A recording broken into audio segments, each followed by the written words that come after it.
All right, aloha, welcome everyone. So lovely to see a nice full room of folks here in the room, and a warm aloha to the folks on Zoom as well. I think we might need to turn your audio off. Just mute your computer. While we're doing that, my name is Thomas Daubert. I'm the Executive Director of Friends of Kauai Wildlife Refuges. We're the nonprofit friends group that helps support the beautiful 3 national wildlife refuges that we have here on Kauai. Bear with me for a moment. No worries. I think your computer itself needs to be, turn this volume down on that. Oh, there we go. Perfect. Sorry about that. No, that's quite right. I did it to me last time. Okay. We are the nonprofit friends group that helps support the 3 beautiful national wildlife refuges here on the island of Kauai. Most folks, of course, are familiar with Kilauea Point, open to the public and a refuge for seabirds. And in addition to that, we have Hanalei and Huleia National Wildlife Refuges, 2 refuges that are closed to the public, but very important spaces held and set aside for endangered wetland birds. So these refuges have been around since the early 70s, tearing on. And we as a friends group have been around for 41 years, working in partnership to help provide resources to help support the amazing work of our friends at the U.S. Fish and Wildlife Service. So it's been our honor to do that work. And as a part of that, for the last 1.5 years or so, we have started this community outreach series, our Princeville Moʻolelo free lecture series, just to have a constant presence here in Princeville, which is such an important community for us. And it's such a delight and honor to not only have an opportunity for us to be present, but to bring in other amazing voices on island. And to our treat today, we're going to have such a special experience with this esteemed gentleman who is visiting the island. So just bringing these different conservation stories into our room here so that we can all learn and get inspired and continue to do this work and spread our wings wherever we go in the world and carry that message. So thank you for being there. Thank you for being a part of us and what we're doing. Just a couple of quick updates about our friends group. This is the time of year when we are opening up our application process for our Daniel Moriarty Memorial Scholarship application. So if you know any young people living here on Kauai that are studying in conservation-based careers, our application period is open until the end of April, and we are here to help provide scholarships to fund their education. And this year we have $20,000 that we are really pleased to be able to give away to young people following in these career paths. So if you're interested in helping, please let us know if there's anyone in the world that you want to point us to. And as well, if that's one of the places that is a heart space for you, we do accept donations to support that effort as well. In addition, you hear me say quite a bit if you've been in this room before, our love and devotion for our partnership with Save Our Shearwaters, the incredible partner that helps provide support for all of the sick and injured wildlife transferred from one of our refuges and into their expert care. Just this past week ago, I had the extreme pleasure myself of finding, weird language here, but being there at the right point in time to find a kaloa that was in the lo'i and it was sick with avian botulism. And so I'm delighted that I was there to catch it while it was sick and to be able to recover that bird, to wrap it in a warm towel and take that to our friends in Fish and Wildlife that immediately stabilized it and got it over to Save Our Shearwaters.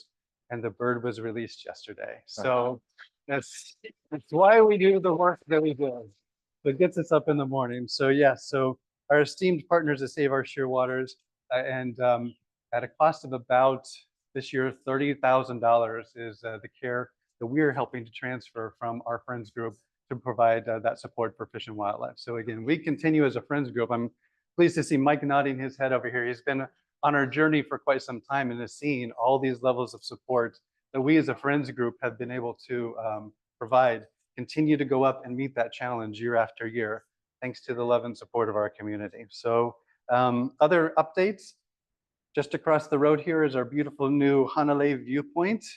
It is opening, it is opening. We've been talking about it for so long. So on Tuesday, April 30th, that beautiful new interpretive space will be open to the public. That's private. Public opening on the 30th. Enough out of you, Mike. That beautiful new space is going to be open Tuesday through Saturday from 9 until 3. No reservations required. Just go on out there. There's some incredible new interpretive signage, plenty of safe parking. It's a really beautiful way to learn about Hanalei and the mission that we have there and the wetland wildlife that is protected in a safe way at a distance from their habitat. So definitely check that out. And of course, we're looking for additional volunteers there to provide interpretation or weeding and help care for that. So if you live here or you're here visiting and want to help support that spot, we would welcome you. And then lastly, please mark your calendars. The next one of these, the next Princeville Moʻolelo, will be on May 21st, featuring two of our esteemed friends in the world. Gary Smith and Gary Pacheco are going to talk story with us about Plantation Days history and the history of the lighthouse, because on May 4th is the annual anniversary of the Kilauea Point Lighthouse. It'll be 111 years old, I believe, this year. And so we celebrate that. And so in sort of in context of that, they're going to be here talking story with us. So that, of course, will be available in the room and on Zoom if you're traveling around the world. So May 21st is that next one. So with that, very honored, as I said, to have this gentleman. Scott Weidensaul is the author of nearly 30 books on natural history, including the Pulitzer Prize finalist Living on the Wind, and his latest, the New York Times bestseller, A World on the Wing. He is a contributing editor for Audubon and writes for a variety of other publications, including BWD Magazine and Living Bird. He's a fellow of the American Ornithological Society, an active field researcher studying saw-whet owl migration for more than 25 years. Forward to hearing about that, as well as winter hummingbirds in the East, bird migration in Alaska, winter movements of snowy owls through Project Storm, which he co-founded, and much more. We are all in such a great position to learn from Scott. He and his wife Amy live in New Hampshire, but he's here today on island, and it's our pleasure to welcome you. Well, thank you. Appreciate it. Hey, thank you. Thank you all. Thank you all very much. I may be a little wobbly as I'm standing up here. We were out on a 7.5-hour boat trip today in some rough seas, and so the world is still moving a little bit. I swear I have not been drinking. So as you heard from Thomas's introduction, I'm a little bit nuts about migration. That's been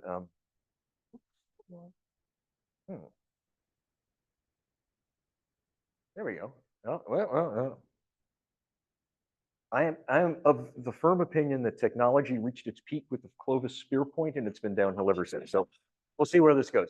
So I got hooked on migration at a very early age. I grew up in eastern Pennsylvania, close to a place called Hawk Mountain, which was the world's first, yes, somebody recognizes Hawk Mountain, the world's first sanctuary for birds of prey. This high ridge top along the Kittatinny Ridge, past which every year 20,000 hawks, eagles, falcons, and owls pass.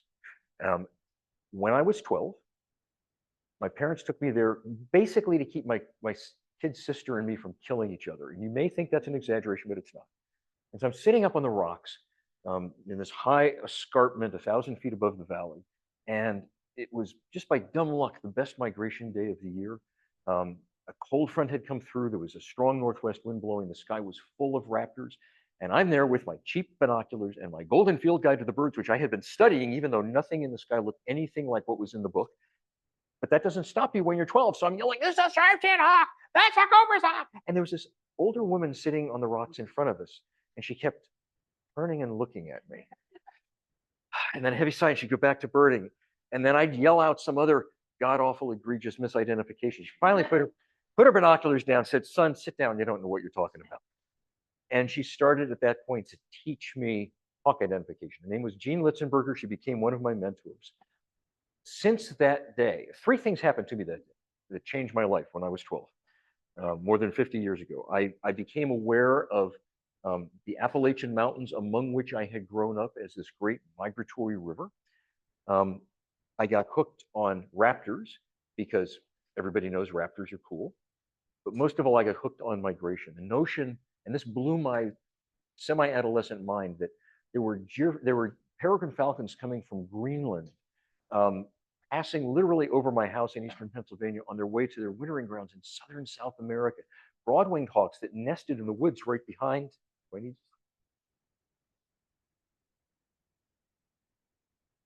Is that better? It's okay. All right, super. I just wanted to make sure that it was working. And I completely lost my train of thought. Thank you, Mike.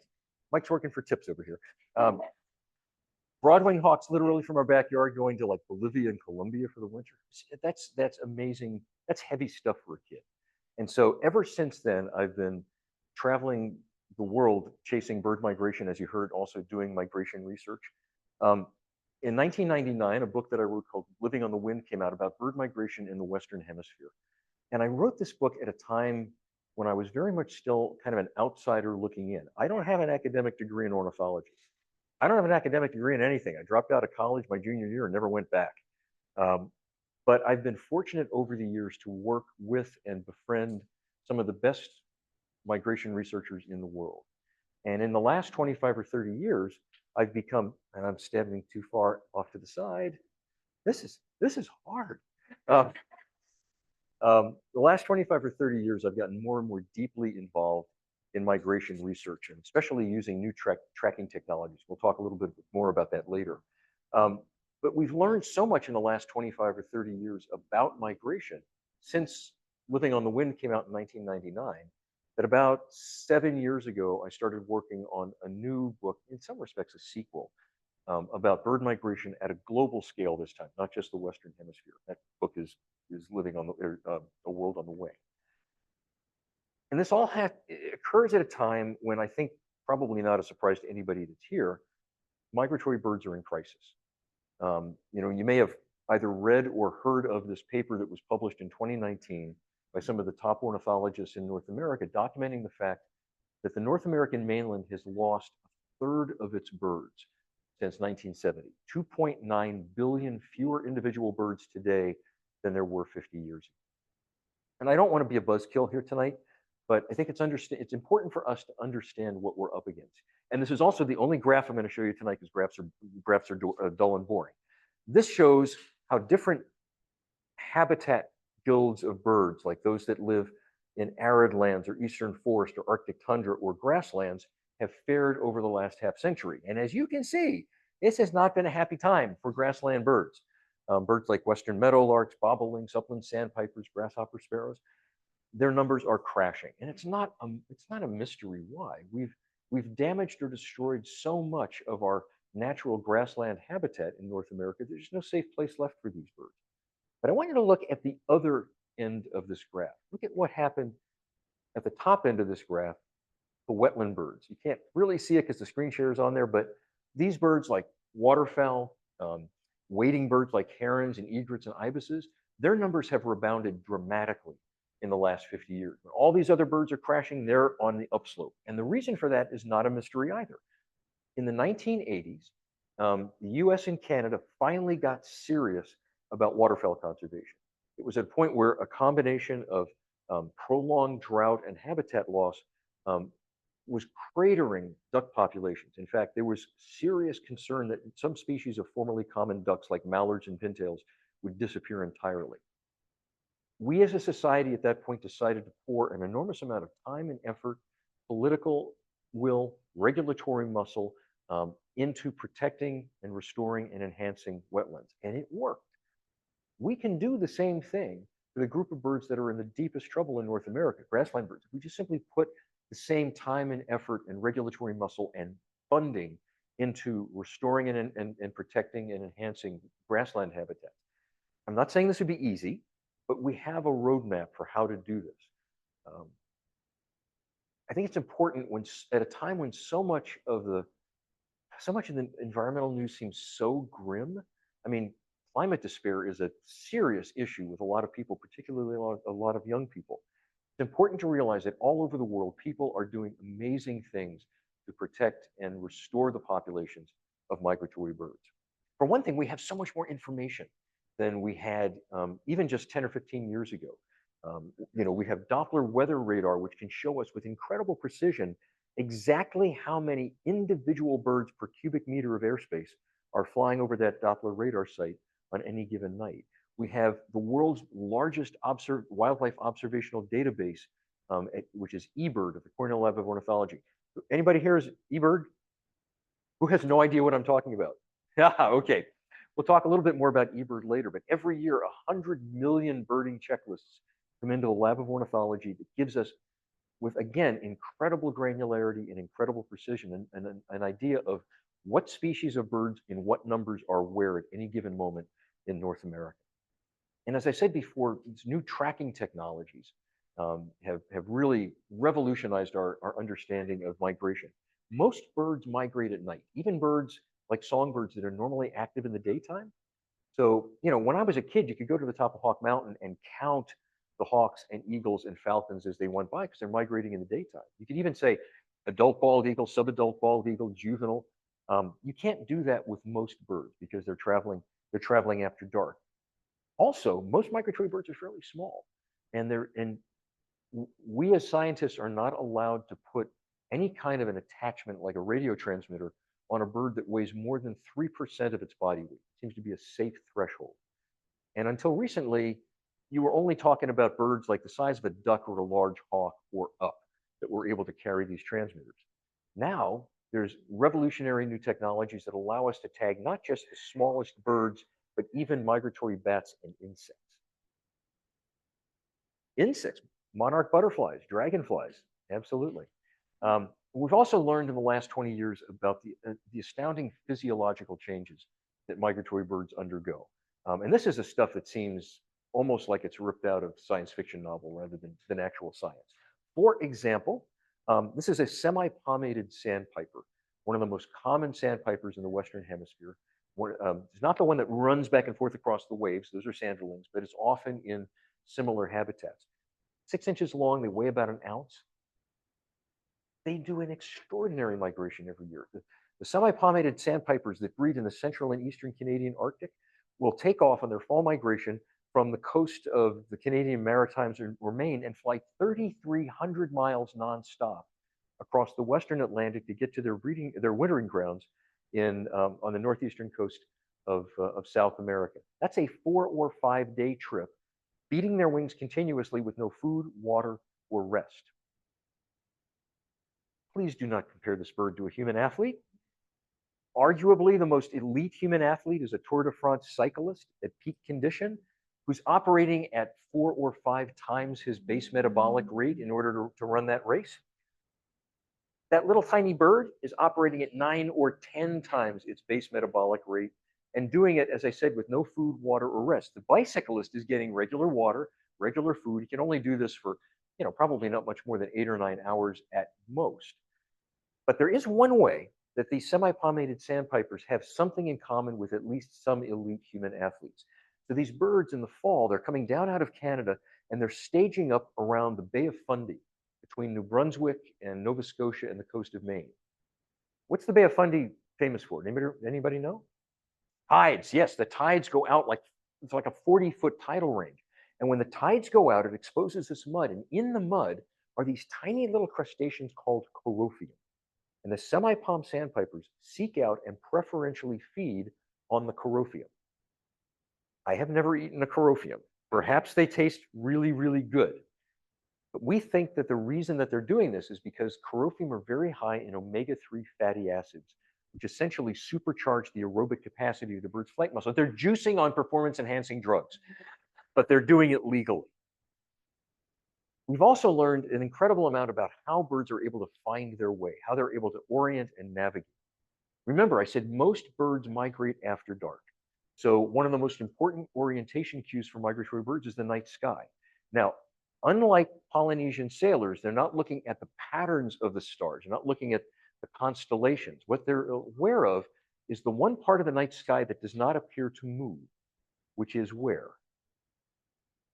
The North Star, exactly, Polaris. So if it's a clear night, they've got their compass directions, north, south, east, and west. You no doubt see the flaw in this plan. What happens if it's cloudy? They can't see the stars, but birds have a whole host of fallbacks that they can use. For example, seabirds, and I know this is an important area for seabirds. Seabirds can smell their way back home across thousands of miles of ocean. In the case of Baccalieu Island off the coast of Newfoundland, 4 million leeches, storm petrels, they find their burrows in the dark by how their front door smells. Diurnal raptors like swallows and hawks use the position and apparent movement of the sun across the sky as their main orientation cue. But the most mysterious of all of a bird's orientation and navigational abilities has always been its magnetic sense. We've known since the 19th century that birds have a magnetic sense, that they're able to sense the Earth's magnetic field. When I was in college in the mid-1970s, before I dropped out, I took a fantastic course in ornithology. And we were taught that birds had tiny little deposits of magnetite crystals, magnetic iron crystals, in their head or in their beak. And the assumption was it kind of functioned like a little compass, just pull their nose to the north. Well, as it turns out, when people looked a little bit more closely, those structures in the bird's brain and bill are not magnetite. They're probably part of the bird's immune system, has nothing to do with wayfinding. The way they're able to use their magnetic sense is so strange that even though it grew out of his own equations, Albert Einstein more or less disowned it. It's called quantum entanglement or radical pair theory, one of the weirdest aspects of quantum mechanics.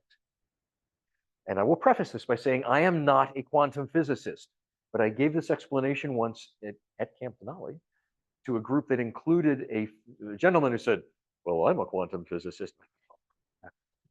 And he said, and what you said is pretty much exactly right. So I've tried to do it word for word ever since. So let's say that you are a summer tanager and you've just taken off from the Yucatan Peninsula in the springtime, flying 600 miles nonstop across the Gulf of Mexico. So as you're flying through the night sky, photons of light emitted from hundreds of millions of years ago from stars hundreds of millions of light years away enter your eye, and that photon strikes a pigment protein called cryptochrome, and the bird's eyes are packed with cryptochromes.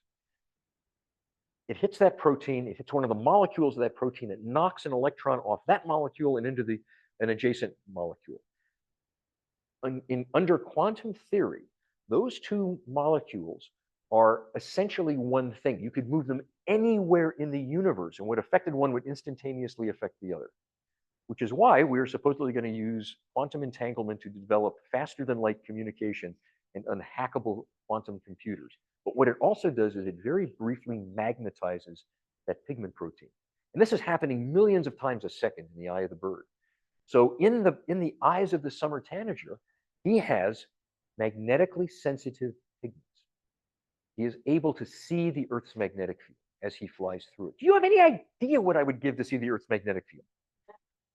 I mean, my mental image is it must be like the aurora borealis on steroids, but it may just be a bit of a smudge in his eye. And it's not a compass. It's not like he's directing himself toward the North Pole because that's pulling him in. If you remember back to your 8th grade physical science textbook, there would be a picture of the Earth with the Van Allen radiation belts emitting from it. The angles at which those rays of magnetism emerge from the Earth change from the equator to the pole and back again. And so the birds are able to keep themselves on a north-south course. Now, they also need an east-west map sense, or else they're going to get blown off course. And that's magnetic as well, but we don't know where it lies in the bird's body. I think maybe it's the trigeminal nerve that runs the length of the bird's upper mandible, because if the trigeminal nerve is experimentally severed in a bird, it can still navigate north and south, but it won't compensate. You can experimentally change one of these birds, move it 500 kilometers off its course and release it. If it's undamaged and has its intact trigeminal nerve, it'll compensate and go back to its original heading. But if the trigeminal nerve is severed, it just goes straight north and ends up 500 miles from where it's supposed to be. Okay, so that's quantum entanglement. I know it's weird. I think we just need to roll with it. Every time we think we understand what the limits of bird migration are, the birds blow right past them. This is not a bird you're going to see on Kauai. This is an alpine swift, fairly large swift that's found in Central Europe, winters in Africa. And about 10 years ago, scientists in Switzerland wanted to know where the alpine swifts that nested in their country were spending the winter. They knew they went to Africa, but they didn't know really where.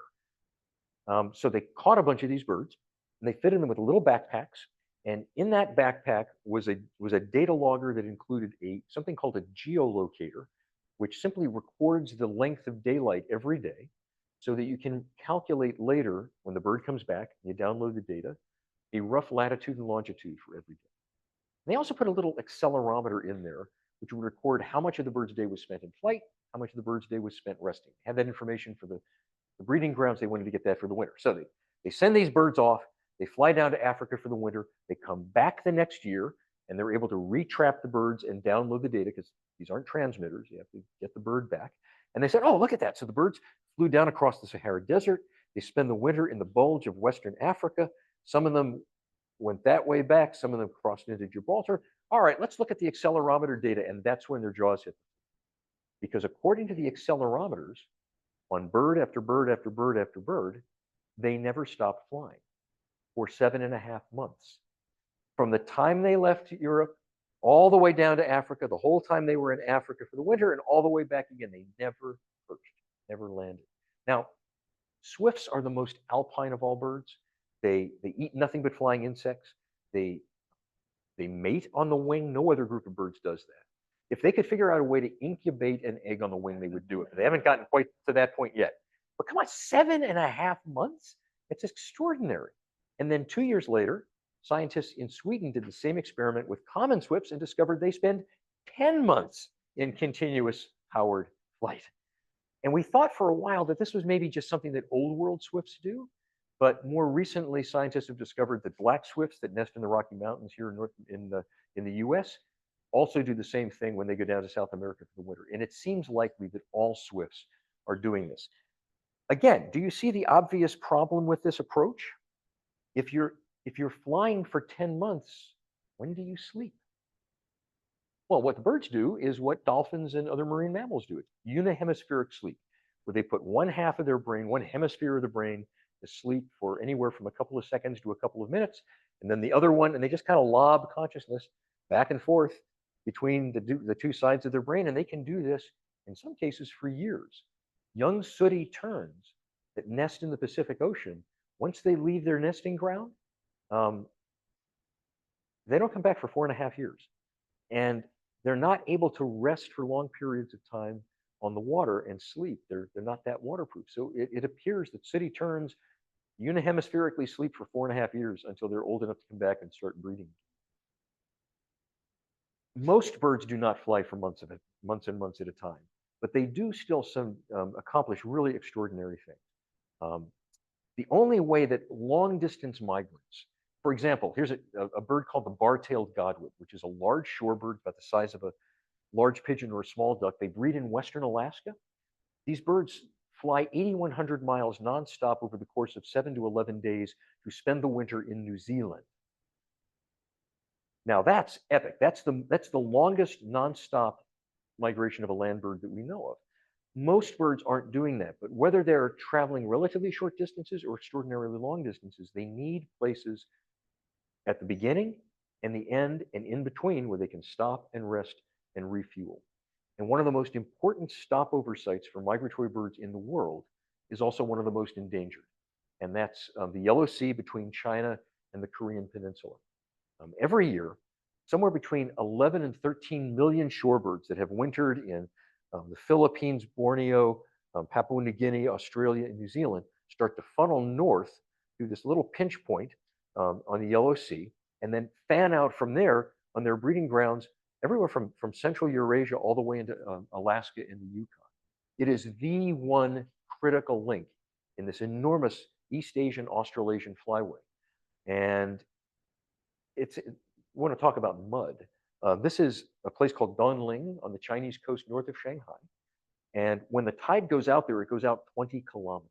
So there's this extraordinary expanse of mud that looks lifeless. I'm used to seeing mud flats like along the southeastern US coast where there's lots of worms and squiggles and clams and things. But underneath that surface is a buffet of small mollusks and marine invertebrates for birds that in some cases have just flown 6,000 miles nonstop from Australia, arrived on the edge of starvation, have to double their weight in 2 weeks, and then continue to fly up into the Arctic, arriving when everything is still frozen with enough reserves to get them through. And that has always worked on the Yellow Sea, but not so much recently.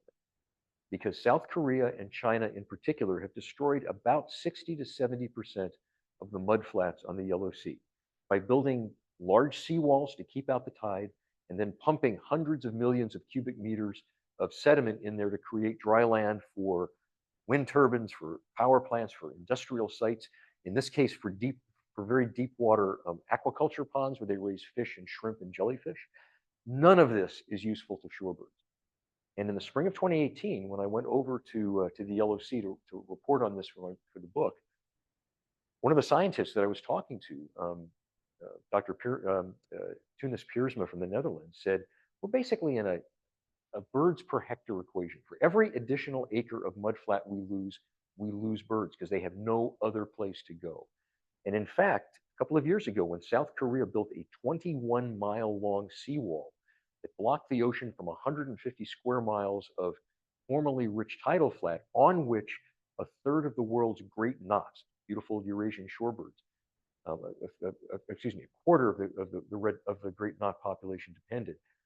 When they destroyed that habitat, a quarter of the world's great knots disappeared because they had no other place to go.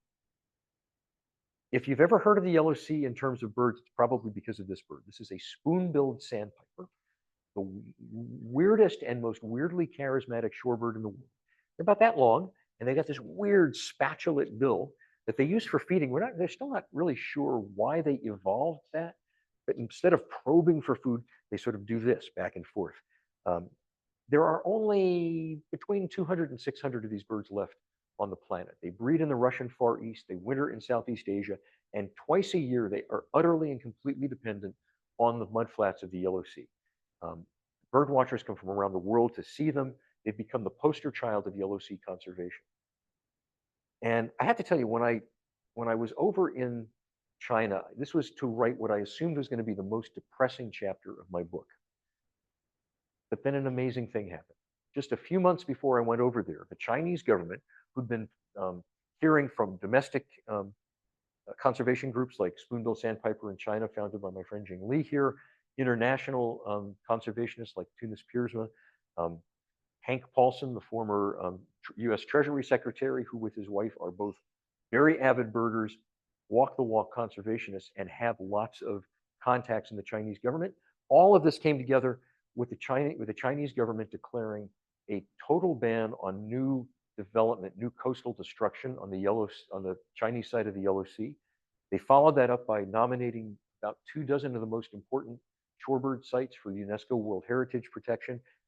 More recently, just within the last 2 years, South Korea has jumped on this as well.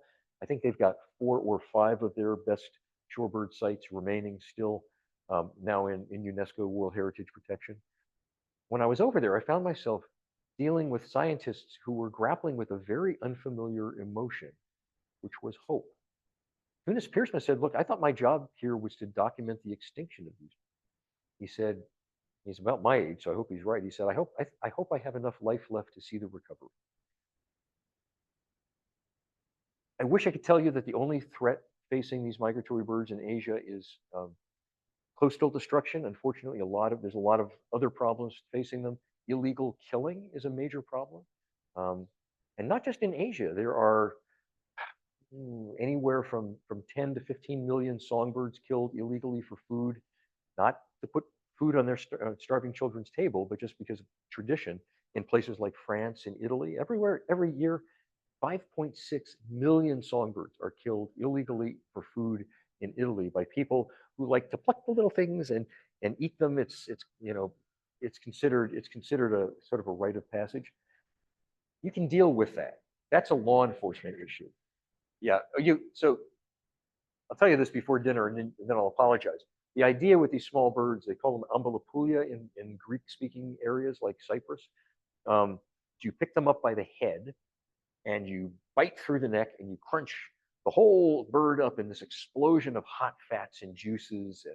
And it's supposed to be wonderful, but I'm not going near that with a 10-foot pole. The biggest challenge facing migratory birds today, without question, is climate change. This is already affecting every moment of every day of every migratory bird's life cycle, their annual cycle. How well and how quickly birds can adapt climate change is kind of the big enchilada. And the climate has changed dramatically in geologic time. The climate skeptics are completely right about that. It's just never changed as fast as it is now. But if you look at records at places like Mohunk House in upstate New York, where for more than a century, naturalists have been recording when different species of wildflowers bloom, when different species of trees leaf out, when different species of birds return, when amphibians start or stop singing. You have this record of phenology, the timing of migration. And looking at that, you'll see a number of species of birds are arriving weeks earlier in the spring than they did in years past. They're departing in some cases weeks later in the fall. They're showing a degree. There was a truck going by with it. Everybody wants. We're all supposed to appreciate their taste in music. Many of the birds that are showing up at Mohunk House are showing up weeks earlier in the spring. You may not be aware of it for those of you who live on Kauai, but on the mainland, spring is, the seasons are completely out of whack. Spring is coming weeks and weeks and weeks earlier than it did even just 20 years ago. And if birds like fox sparrows and eastern towhees and eastern phoebes can adapt to that and accelerate the timing of their migration and keep in sync with the seasons, that's fantastic. But before we get too comfortable with that, we should recognize that these birds, like eastern bluebirds and robins and fox sparrows, that are showing the greatest adaptation are also the species that winter mostly in the United States. If you're a fox sparrow sitting in a backyard in Georgia, you can tell whether it's an unusually cold late winter with north winds night after night, in which case you're just going to kind of settle down there and stay, at least for a few more weeks. Or, like we had this year, an insanely early spring with strong, warm south winds. That's a tailwind for them, and they head north weeks and weeks earlier.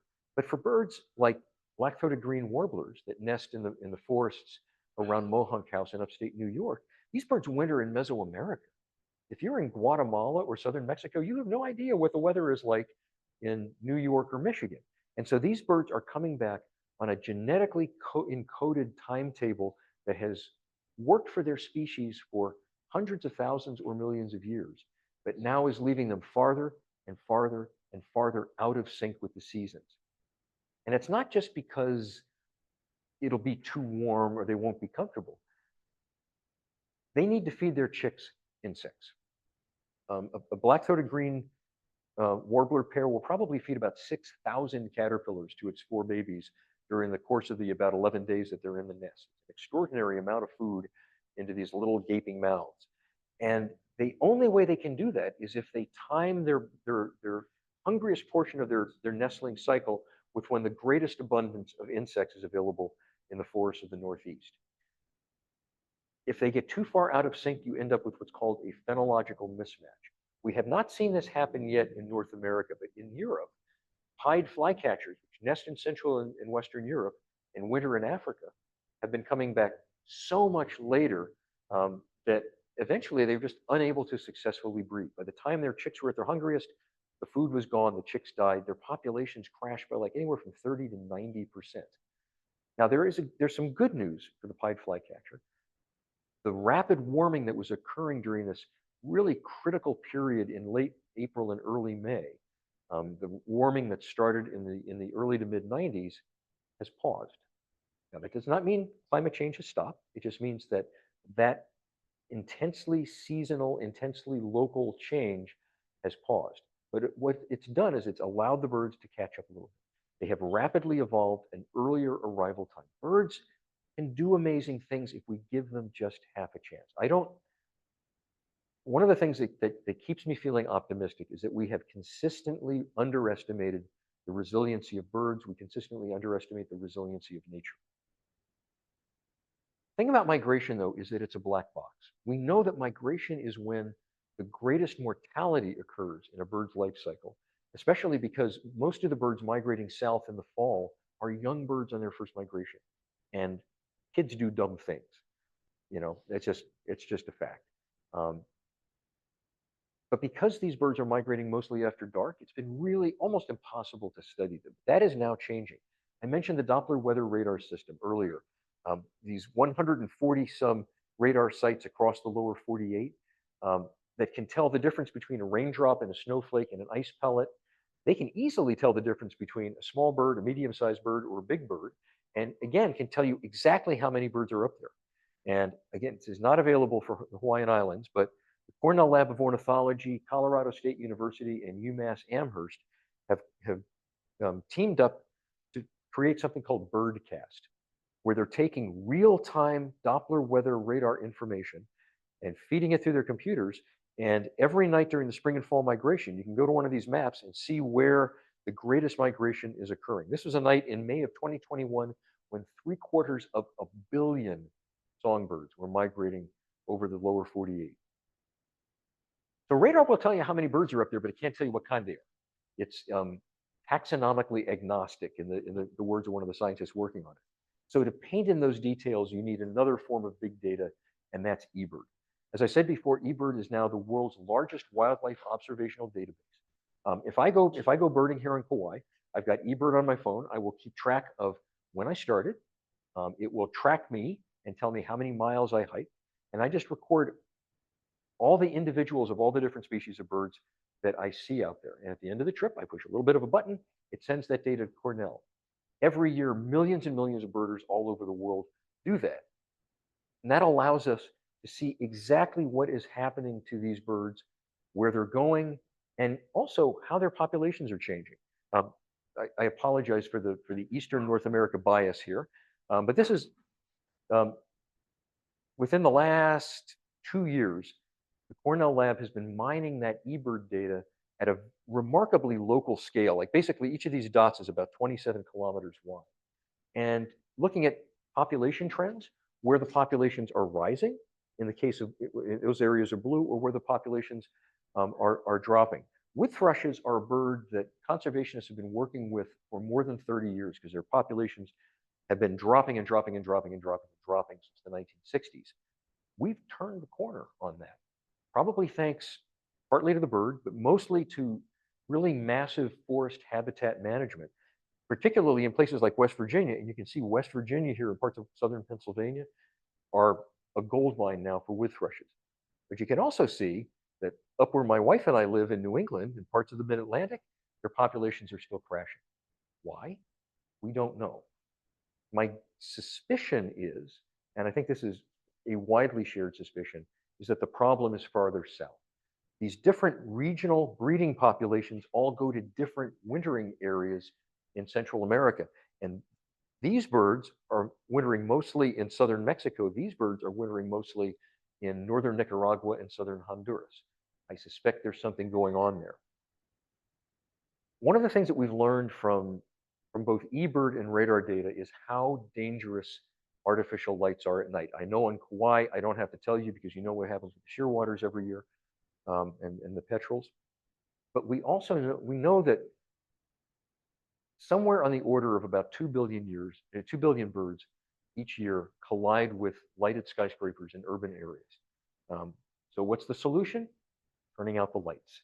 And there are an increasing number of lights out campaigns in major metropolitan areas across the US and Canada.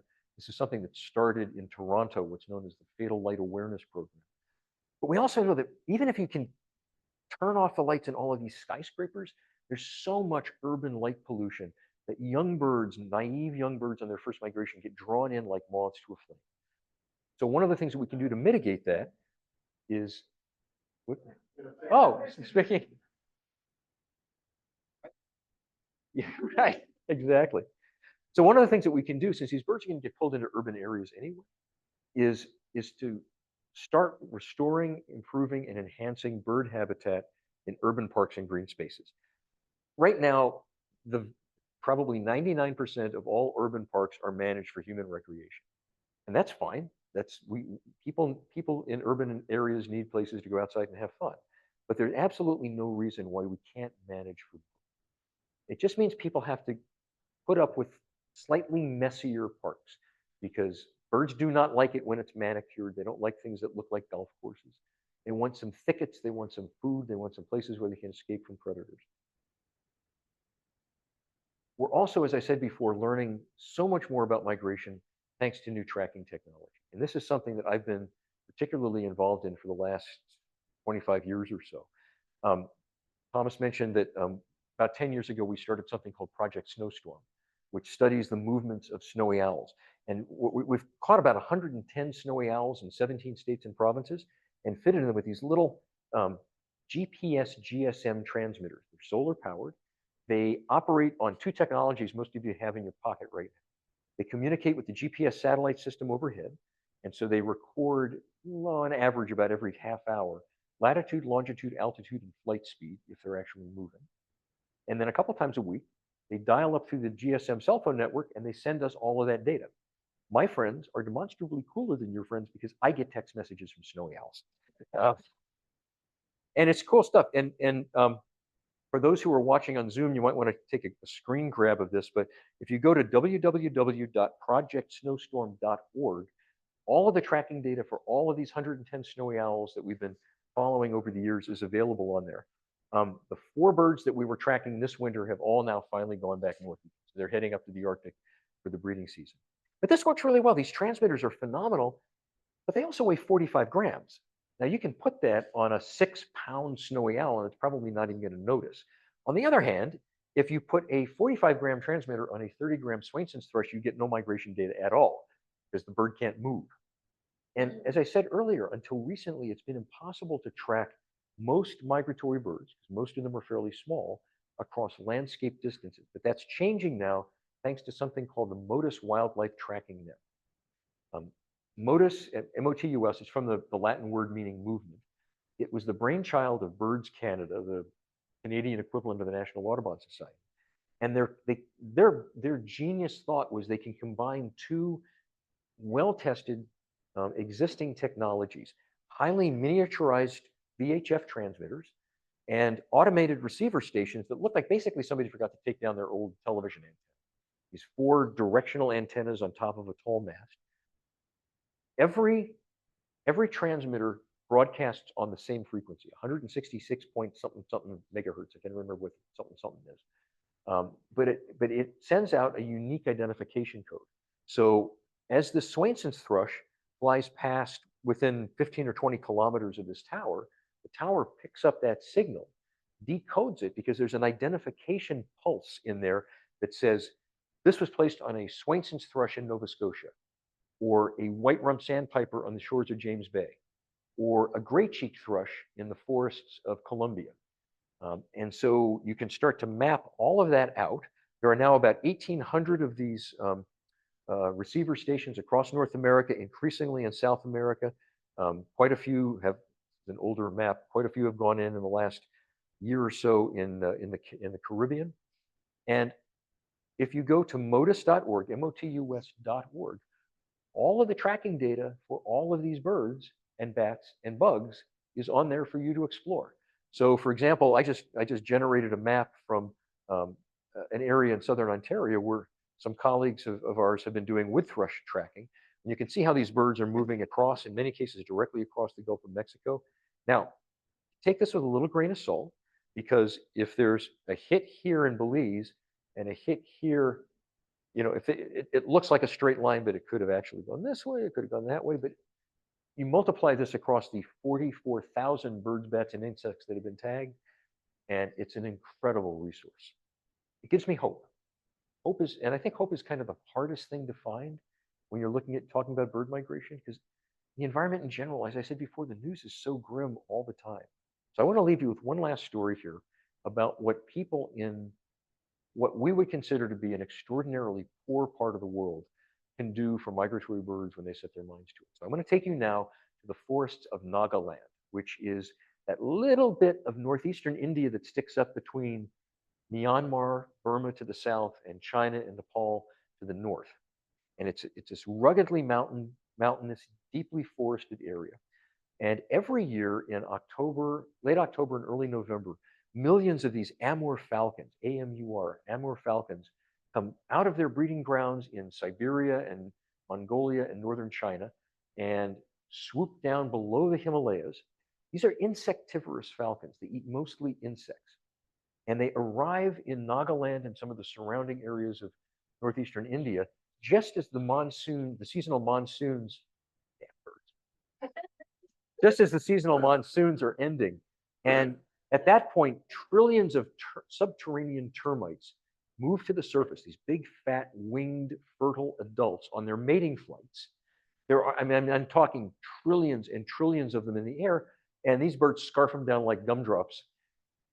But they need the fuel because they have the longest migration of any bird of prey on Earth. They fly from as I said, Siberia across India, 2,400 miles across the Indian Ocean, down into southern Africa, where they spend the non-breeding season feeding on termites. They got this whole termite thing dialed in pretty well. It's incredible. We in the outside world knew nothing about this enormous concentration of Amur falcons. We're talking millions of Amur falcons that gather in Nagaland every fall. And the reason we know about it is because of the woman there on the right. Her name is Bano Haralu. She's a former print and television journalist. She's a native Naga. The Naga are a Tibeto-Burmese ethnicity. Nagaland it's like the defiantly un-Indian part of India. It's primarily insect-speaking. They've been trying to break away from the rest of India since the 1940s. Anyway, Bano and her colleagues had been hearing reports of these incredible concentrations of falcons in a remote part of Nagaland near a village called Pang Ti. And so in the fall of 2012, they went in there to investigate, and what they found horrified them. They discovered that the local community were trapping these falcons by like 150, 160,000 of them in the course of a year, killing them, plucking them, smoking them, and then selling them for food in larger towns and cities, which they were using that money to pay for their kids' school fees, because you have to, if you want your kid to get more than a third grade education, you got to pay for it. You got to send them to boarding school. But if they kept taking 150,000 falcons every year, even though this is one of the most abundant raptors in Asia, the population would collapse very, very quickly. So when the word got out about this, there was international outrage. But then a very interesting thing happened. Bano and other local conservationists sat down with community leaders in Pang Ti and neighboring communities and said, look, if you continue to do this, these birds are going to disappear. This was not a traditional subsistence. They'd only started doing this 10 years earlier, when the Indian government built a gigantic hydroelectric dam in their valley that flooded the fields that they had been farming since time immemorial. So they were trying to make ends meet the best they could. So they said, look, if you continue to do this, these birds are going to disappear. And the community leaders said, we didn't know. We'll stop. And they did, completely, from one year to the next. 150,000 dead falcons one year, virtually none the next year. And the world very quickly went from condemning them for their barbarity to praising them for their conservation leadership. In fact, many of the former falcon trappers formed what they called the Amur Falcon Roost Area Union to guard and protect the roosts that they were once plundering. So it's a huge turnaround there. But I also have to say that one of the reasons that the Naga turned away from falcon trapping so quickly and easily is because they were told by conservationists, this is and this is absolutely true, one of the greatest wildlife spectacles on Earth. People are going to want to come to see this. Tourists are going to want to come to see this. But as you will see in a moment, Pang Ti is not an easy place to get to. And by all accounts, tourists by the fall of 2017, after 5 years of this, were still pretty thin on the land. So with a good friend of mine, a fellow named Kevin Laughlin from Pennsylvania, who runs Wildside Nature Tours, we decided we and a couple of friends were going to make a trip to Nagaland to see, would it be possible for Kevin to start bringing American tour groups in here, kind of bolster this early conservation effort. And it is not an easy place to get to. That is the main road into Pang Ti. And what you do not realize, unless I tell you, is that's an active landslide zone.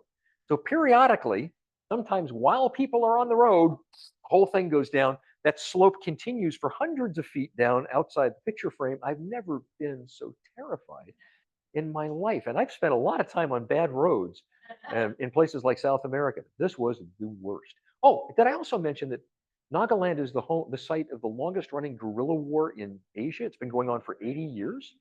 Cross-border Maoist guerrillas coming in from Myanmar. We were told repeatedly, do not be on the road after dark because of the risk of guerrillas, the risk of armed bandits. But we did make it eventually to Pang Ti in one piece.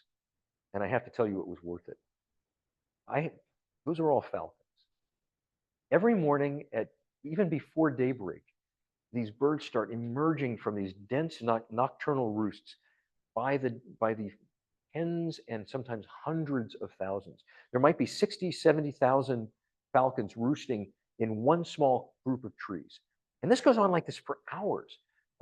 Before daybreak, you stand there and you hear what sounds like a rushing waterfall overhead, and the light comes up, you realize it's falcons, this huge reverse gyre of falcons, this tornado of birds moving out. And you look up and down the Dayong River Valley, and you'll see gray columns of Amur falcons popping up in many, many different places.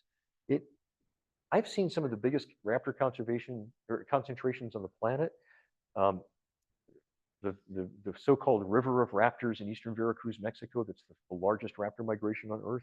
I was part of the team in 1992 that first documented this. I've never seen anything like this. It is really just an extraordinary thing. And things have worked out very well for the falcons. Now, hasn't necessarily worked out that well for a lot of the people in Pang Ti. I mentioned there's this Amur falcon roost area union. Many of the former guides or former falcon trappers are now bird guides. For example, in Chomo Adoyu here, doesn't own a pair of binoculars. He's one of the best birders I've ever spent time in the field with. He makes as much money or more now as a bird guide than he did as a falcon trapper to support his wife and kids that are still at home, but also he has 3 kids in boarding school in Kohima, in the main city. That's expensive. Members of his extended family own some of the land on which the birds are roosting. They've built these beautiful watchtowers and they charge a nominal fee. But until recently, most of the community was not benefiting from this new falcon tourist economy. And as you can imagine, COVID has not helped. Kevin's company was able to take 2 tour groups in 2018 and 2019 to see the falcons. There have been very few international tourists showing up in Pang Ti, but bird watching and especially bird photography are a huge, huge hobby in India. And so even though international travel has been curbed, there's so much domestic Indian tourism, ecotourism coming to Nagaland now that several of the communities are fighting over who gets to be called the falcon capital of the world. Pang Ti, or there's 4 or 5 of them all that have these huge numbers of falcons. I have to say, in 40 years of, it's not raining, that's the sprinklers just went off. In 40 years of reporting on bird conservation, I don't think I've ever had the privilege to report such an amazing story as this. At least here, at least for now, at least for this one precious species, the world is a safer place.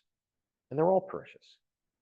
Every bird that makes that leap into the void is at once utterly ordinary and extraordinary, shaped by millions of generations of savage natural selection, crossing immensities of space through dangers that we can barely comprehend, and doing it all on the power of their own muscles and feathers. That's always been enough, but not anymore. If we're going to save birds, if we're going to make migratory birds, bring them back to where they should be, it's going to depend on us. It's going to depend on groups like the Friends Group. That's, I realize I wasn't talking a lot about seabirds here this evening, and I apologize for that. But the work that's happening on Kauai with seabird restoration and protection is groundbreaking and world leading. And so my next book that I'm working on right now is actually about what's working for bird conservation. And that's the reason I'm here in Kauai. I've been hanging around wandering around Princeville, looking at your albatrosses. I was out with Andre Rain from Archipelago Research and Conservation yesterday to learn more about the predator exclusion areas over on the Nepali coast. Of course, we'll be up at the refuge tomorrow before we head back. So anyway, I'm going to take a drink. I will be happy to answer any questions anybody has, but I hope you've enjoyed that.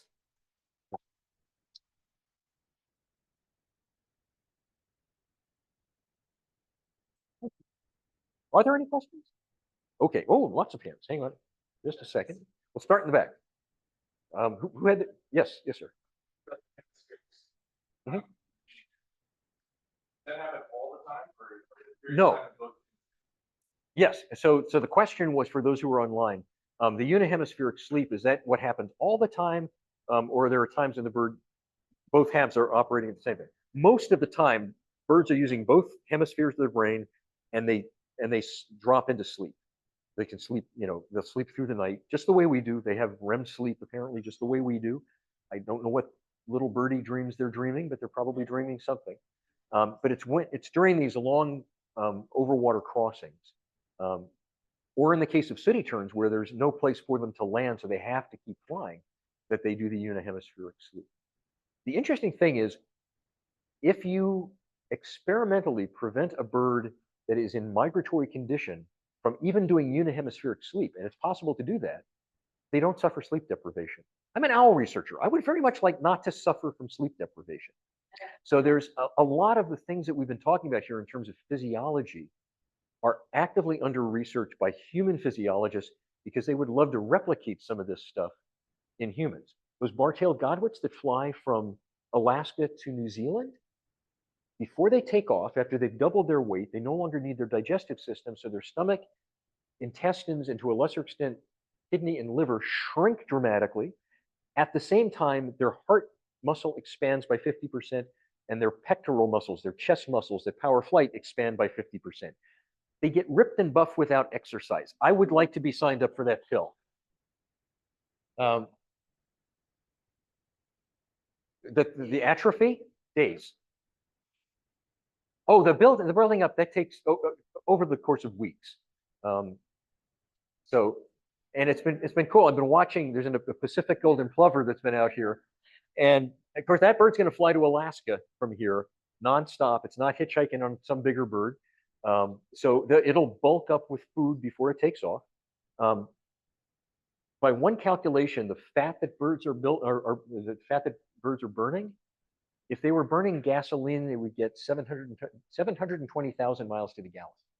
Incredibly efficient machines burning an incredibly efficient fuel. Yes, sir.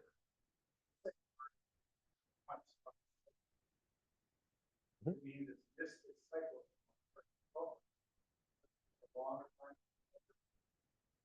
So I'm sorry.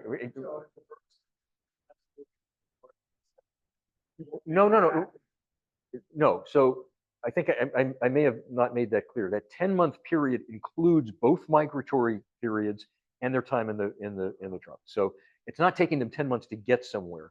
It's taking them. It's basically the 10 months that they're not actually sitting on a nest or stopping on the nest to feed a chick. I'm sorry for not making that clear. It was, yes, sir. Yeah, I'm not sure what the phrase is, but I'm more interested in covered that view. It's a tremendous geographical application. So many species, they all need migratory patterns to evolve before humans occurred. What was the drive? How do we explain it to ourselves? I've heard one hypothesis: retreat and they advance glaciers. And before that, advancing and retreating ice, because birds being pushed north and south. Well, so the question is, if I can try to summarize that for folks online, why are the birds moving these enormous distances? Yes, some birds get pushed south by the glaciers and they come back again, but we live in a highly seasonal world, and you think about the Earth. Where's the bulk of our land masses on the planet? The northern hemisphere. North America, Eurasia, significantly less in the southern hemisphere. And it gets cold in the north. Now, birds can tolerate the coldest weather that this planet can throw at them. Emperor penguins breed in the middle of the Antarctic winter, for God's sake. But if you are an insectivorous bird, if you're a fruit-eating bird, if you're a nectar-feeding bird like a hummingbird, and winter comes up in the northern hemisphere, there's not nearly enough food for all of the billions of insect-eating birds that nest there in the summertime. So that's why they go south. But we think of these birds backwards. We think about these as northern birds that go south to the tropics to some other place, when the fact is most of them are tropical in origin. And what certainly has happened at the end of glacial periods, and you get into these warm interglacials, and the glaciers retreat, the birds go farther and farther and farther and farther and farther, and keep coming back to where they started from where they evolved. Now, there's some disagreement about the extent to which some groups of birds evolved in the temperate zone and may have pushed south, like many of our wood warblers. But for the most part, you think about it, like tyrant flycatchers, orioles, hummingbirds, God, the list just goes on and on. Tanagers. These are groups of birds that are most abundant and most diverse in the tropics. So, and they spend most of their time somewhere else.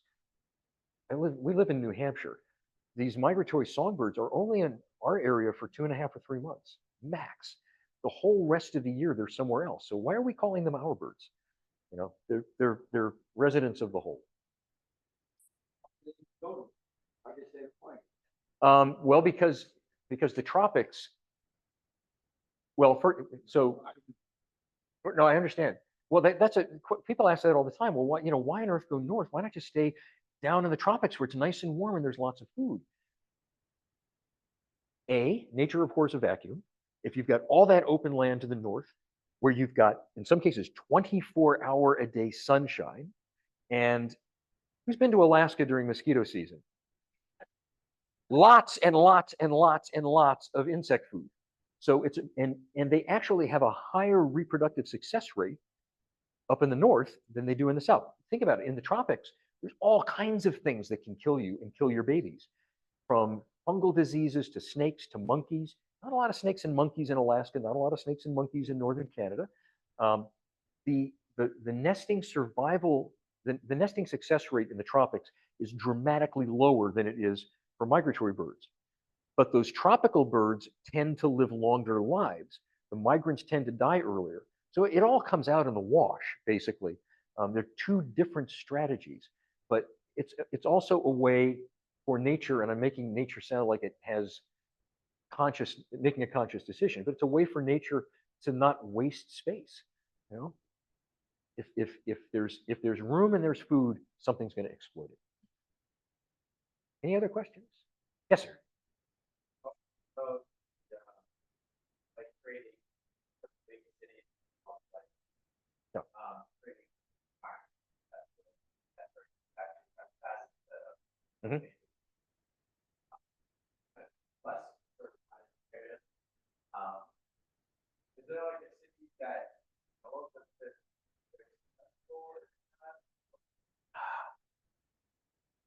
Not that I could hold up as a gold standard right now. So the question was, these birds are getting drawn into urban areas where parks and green spaces could be life rafts for them. And do I know of any cities that have really made an effort for that? I mean, there are some cities that have really good parks for birds. Central Park is phenomenally good for birds, but it could be better. Fairmount Park in Philadelphia has a lot of really good habitat for birds, but it could be better. And if somebody knows of a city that is working diligently on this, I'd love to know it. But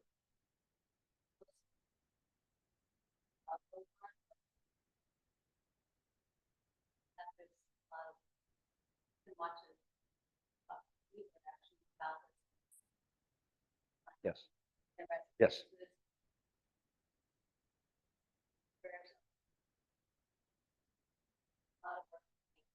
yeah, right. Right, and New York City has now passed ordinances that all new construction requires bird-safe glass from a certain point down. And because all of these losses from building strikes and cats and cars and pesticides, all this stuff is cumulative. All of it is additive on top of migration, which is already the most dangerous part for birds' life cycle. So in some respects, I kind of think it's almost amazing that we still have 2/3 of North America's birds, not that we lost 1/3 of them. Part of me thinks it ought to be should have been much worse, for all the problems we've presented for migratory birds. There's a lady back there hasn't had a chance to ask. The discovery of the best navigational part. Mhm. Who invented things? Like, how did they come about? Like what is that nerve? There's been suspicion about the trigeminal nerve for a long time, and I don't know why that was the case. I think there were a lot of experiments done with pigeons.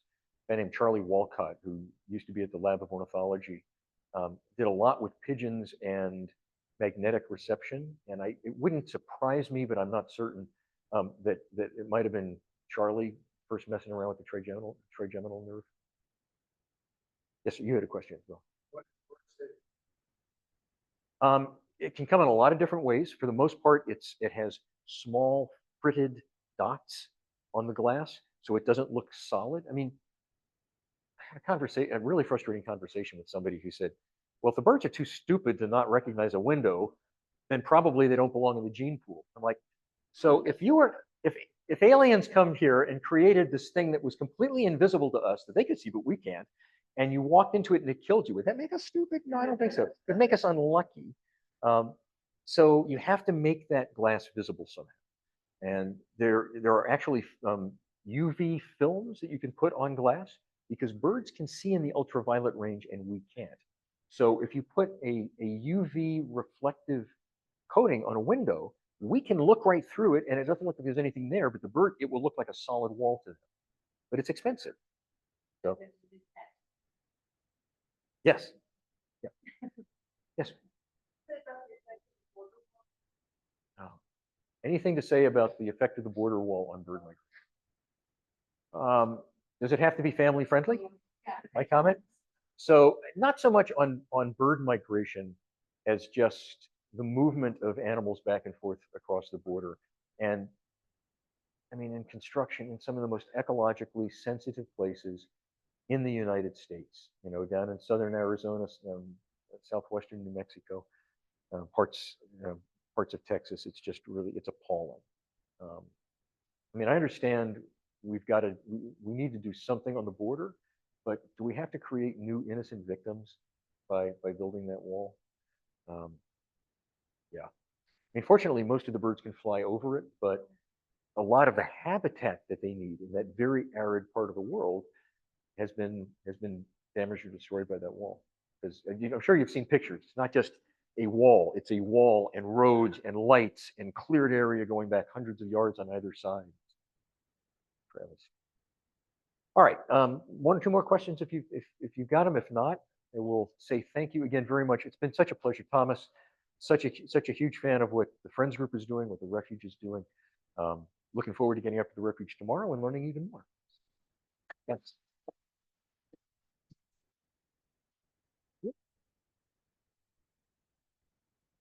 Already plugged into our email newsletter. We invite you to sign up on the sheet in the back and stay in touch with the work that we're doing and hear more about this series. And we have some books on the table that I'll be very happy to sign. Thank you for being here. Have a great evening. You're very welcome. Yeah, so we live like right down the hill from Mohawk. So when you talk about the Mohawk